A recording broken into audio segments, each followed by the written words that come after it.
আমার নাম আরুষি দত্ত। আমার নাম সারসী দত্ত। আমার বাড়ি কলকাতা। আমার বাড়ি কলকাতা আর আমার বাড়ি কলিকাতা। আমার বয়স 18। তো তাই, আমার বয়স 17। আমি একটি ছেলে চাচ্ছি, খুব ভালো ছেলে, যে নাকি মন থেকে ভালোবাসবে। নিশ্চয়ই ধোকা খেয়েছো, যার জন্য ছেলে খুঁজছো। তবে ছেলে আমার কাছে একটা আছে, তোমাকে আমি দেখাচ্ছি, যদি পছন্দ থাকে কন্ট্যাক্ট করবা। আমি কিছুদিন আগে ধোকা খেয়েছি, আচ্ছা, আমি ঠিক সঠিক কথাটাই বলেছি, তুমি ধোকা খেয়েছো। তার জন্য আমার একটি মন থেকে ভালোবাসা এরকমই ছেলে চাই।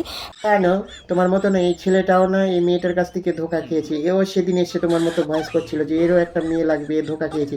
দেখো তো এই ছেলেটা চলবে কিনা। হ্যাঁ, ভালো কাজ না করলেও চলবে, আমি নিজের থেকে তাকে খাওয়াবো। ও, কষ্ট করে আর তার খেতে হবে না, মানে নিজের থেকে তুমি খাওয়াবা, তাই তো?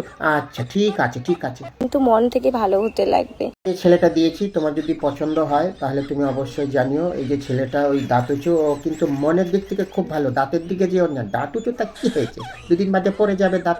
দাঁত চিরকাল তার মানুষের থাকে না, একদিন একদিন তো দাঁত সবারই ঝরে যায়।